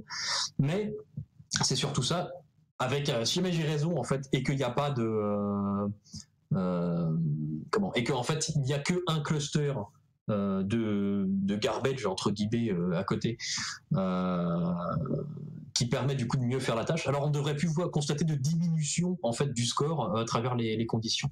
En fait, le gros problème que j'ai avec ça, et c'est pour ça que j'ai pas encore lancé l'étude d'ailleurs, parce que je sais pas encore complètement comment la designer, c'est que si jamais les résultats sont bons dans les 3 conditions, ça veut dire quelque chose. Par contre, si les résultats sont mauvais dans les 3, ça veut rien dire. Et c'est un peu le souci que j'ai, parce que si les résultats sont mauvais, même dans la condition entre guillemets facile, la seule chose que je peux dire, c'est les gars, ils utilisent une attention divisée parce qu'ils sont en train de faire autre chose, et du coup ils sont nuls à chier, et du coup ça veut rien dire. Enfin, je veux dire, je peux avoir raison comme je peux avoir tort avec exactement les mêmes résultats, et du coup je ne sais pas comment designer une étude pour à l'heure actuelle, j'y ai pas encore beaucoup réfléchi, c'est ma prochaine étape là, dès demain je m'y mets. Je suis pas encore complètement certain de comment je vais faire, mais c'est une très bonne remarque parce que c'est exactement le genre de choses que je vais faire. En tout cas, c'est la direction que je prends. D'accord, merci. Alors, dans les questions qu'on a, on a El Pangolin qui veut poser une question. Ouais. Bien, vas-y. Du coup, pour commencer, merci pour ta présentation, j'ai beaucoup aimé. Je fais l'expérience, si je me souviens bien, au début il y avait des questions, et notamment une question pour savoir si on avait une expérience dans le milieu musical. Est-ce que les gens qui ont fait de la musique ont des performances qui sont meilleures que les gens qui en ont pas, ou l'inverse? Alors, c'est une bonne question. En fait, on a mis ça parce que juste au cas où on ait des résultats un peu bizarres, que certains individus aient des résultats un peu chaotiques ou très différents des autres. D'ailleurs, ça fait partie de mes hypothèses concernant le timbre, parce que le timbre, c'est quelque chose qui est très très particulier, en particulier chez les musiciens, parce qu'un musicien... alors bon, moi je suis batteur, donc la musique, je comprends pas. Enfin, moi je tape sur des cailloux et je tape sur des bambous, et c'est numéro 1, évidemment. Mais je tape sur des morceaux de trucs, et puis ça fait du bruit et je suis content. Mais un vrai musicien, quand il écoute, je sais pas moi, une note avec des harmoniques, il est capable de, par exemple, de donner la fréquence fondamentale et puis la fréquence des harmoniques, par exemple. Ou quand il joue plusieurs notes en même temps, je sais pas, tu joues au piano et puis que t'as 3 notes, tu joues 3 notes au piano ou 2 notes en même temps, ou j'en sais rien quoi. Et le mec, il est capable, un bon musicien normalement, ou un musicien entraîné à ça en tout cas, il est capable de te dire, voilà toutes les notes. Or, la façon dont on a fait le timbre dans l'étude ici, justement, c'était de rajouter les harmoniques. Donc en fait, c'est comme si on jouait plusieurs notes simultanément. Or, pour moi, qui suis déjà, musicien quand même depuis quelques années, j'arrive un petit peu à décomposer ces notes en différentes notes. Je peux un peu entendre ça, mais j'imagine qu'un musicien aguerri, lui, il entend tout. Lui, il entend plein de notes en même temps, quoi. Et donc pour lui, on n'a plus des groupes différents en fait, parce que du coup, comme j'ai rajouté des fréquences pour faire des notes avec des timbres différents, au lieu d'entendre une espèce de note bizarre qui, au lieu d'être bip, devient un truc bizarre avec un seul son mais étrange, et il est capable de relier en fait ces sons avec les autres sons, qui du coup ne sont plus aussi éloignés les uns les autres que ce qu'ils étaient à cause de ça. Je sais pas si je suis très très clair, mais ça c'est voilà. Donc ça c'est une des hypothèses que j'ai concernant le timbre. Et pourquoi est-ce que ça réaugmente après? Parce que dans les conditions, dans les autres conditions de timbre, en fait, dans la condition avec timbre et une grande différence de fréquence, en fait, il se trouve que certaines harmoniques des sons médiums tombent exactement à côté des fréquences des sons hauts, et donc du coup ceux qui sont capables d'entendre toutes les notes sont capables de décomposer ça comme il faut, et donc ils deviennent à nouveau bons à la tâche pour cette raison-là. C'est une des raisons que j'ai. Sinon, désolé que ma réponse soit aussi longue. Sinon, pour répondre à ta question, de manière générale, si on ne prend pas le timbre, si on prend les fréquences, etc., c'est une observation qui allait à l'encontre de ce que je pensais initialement. Les musiciens, de ce que j'ai vu, on n'a pas fait d'analyse spécifiquement, mais les bons musiciens, les musiciens qui ont beaucoup d'expérience, ils sont très très nuls à cette tâche. Et c'est assez rigolo. J'ai l'impression en fait que les musiciens, par leur entraînement, ils deviennent très très entraînés en fait, justement à créer des clusters perceptifs extrêmement petits en fait, et essayer d'avoir justement, exactement comme pour le timbre, en fait, c'est-à-dire d'avoir, en fait, d'être capable de décomposer en tout petits morceaux, en fait, les mélodies, en fait. Et ils sont capables d'avoir des minuscules clusters qui n'incluent qu'une note ou deux, etc. Et ça leur donne, en fait, une perception qui est très, très, très, très, très fine, très détaillée, en fait. Mais ils perdent, du coup, beaucoup d'informations temporelles, en fait, quand les mélodies vont très vite. Alors que quand les mélodies sont lentes, bah, ils ont 1 milliard de fois plus d'informations que nous. Mais j'ai l'impression, en tout cas, à vue de nez, là, comme ça, qu'en tout cas, ils perdent plus d'informations. Ou alors peut-être parce qu'ils se concentrent sur la tâche et comme ils ont cette capacité à pouvoir aller très, très, très, très dans le détail, en étant très concentrés, ils ont cette tendance naturelle, en fait, à essayer d'avoir le plus de détails possible en se concentrant à fond. Et du coup, ils deviennent très, très nuls parce qu'il faut avoir un percept très global, très unifié de la chose pour réussir la tâche, et ils ne se rendent pas compte que c'est ce qu'il faut pour réussir la tâche. Voilà. Ok. Si je peux me permettre peut-être une deuxième question, si ça ne dérange personne. Est-ce que tu as constaté une diminution des performances au cours de la tâche? Est-ce que vu que la tâche est suffisamment longue, est-ce qu'au bout d'1 heure et demie, la personne fait plus spécialement attention, elle devient de moins en moins bonne? Alors je n'ai pas regardé ça, mais c'est effectivement quelque chose qu'il faudrait regarder. Tu as complètement raison, parce qu'en plus la tâche elle est assez longue et c'est vrai qu'elle est assez difficile d'un point de vue attention quand même, parce qu'il faut beaucoup moduler son attention, donc elle est assez fatigante. Donc c'est une bonne remarque et je pense que je regarderai ça bientôt. Okay. Merci beaucoup. Mais merci à toi. Alors maintenant on a une question encore de Linky. Donc on retourne sur la hiérarchie des clusters. Est-ce que ça se fait sous forme d'arbre? Entre parenthèses, théorie des graphes.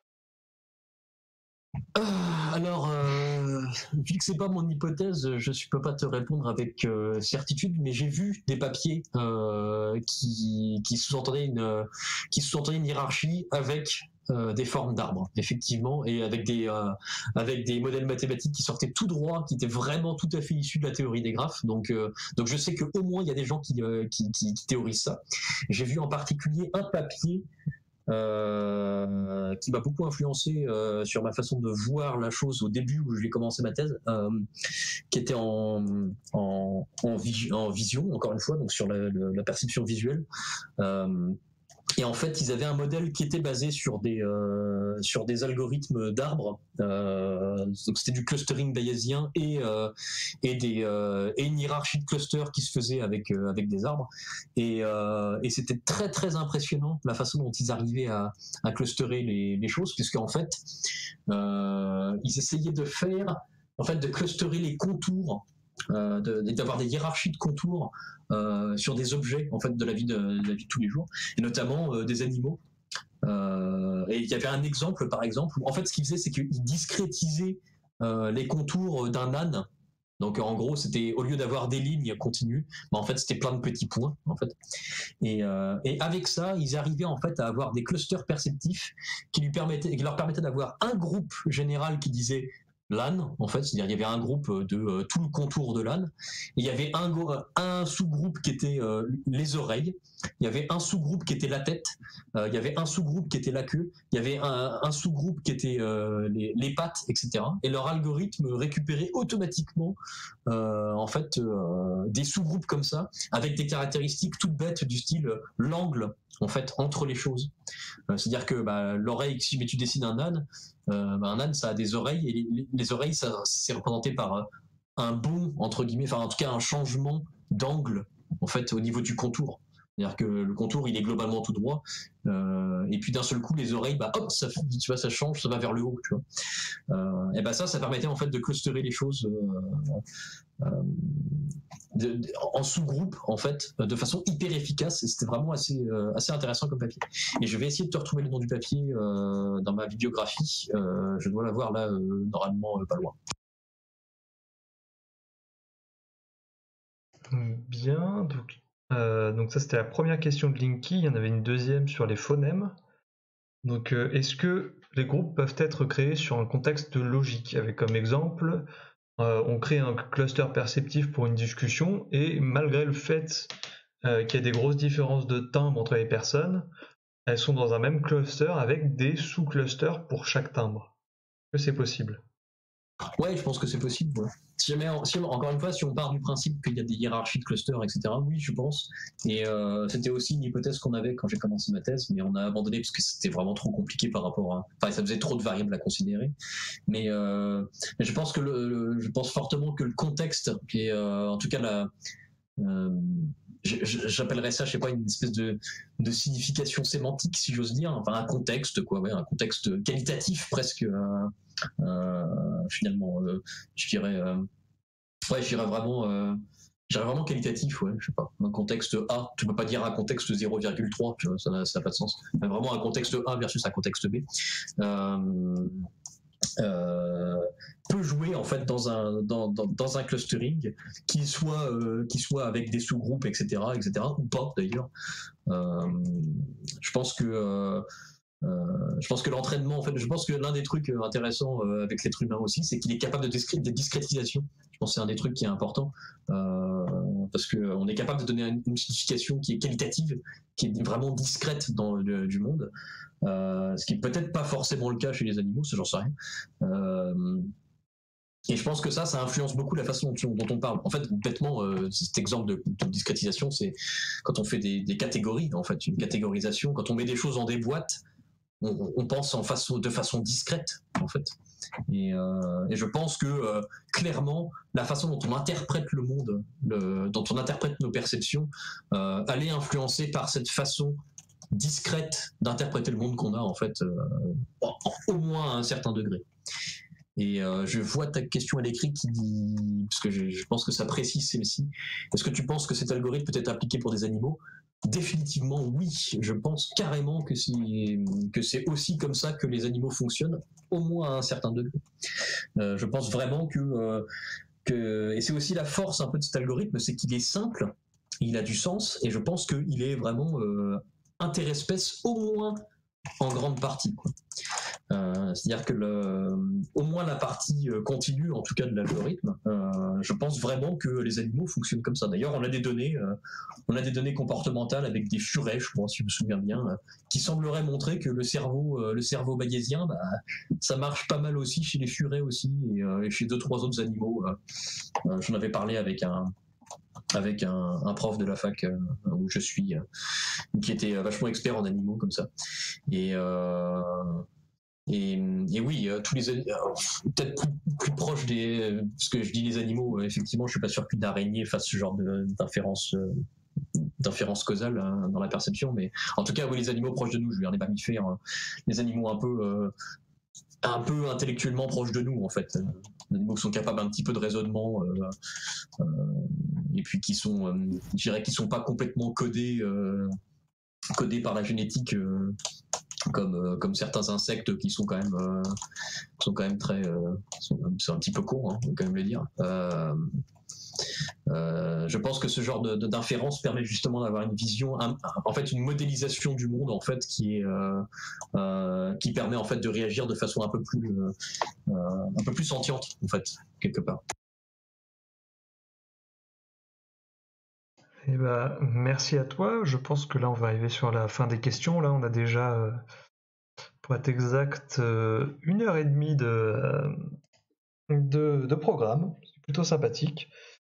Donc, avant de se quitter, cependant, et vu qu'il est là, je vais demander au présentateur suivant, s'il a un micro, de dire 2-3 mots sur sa présentation, et après je vous dirai au revoir.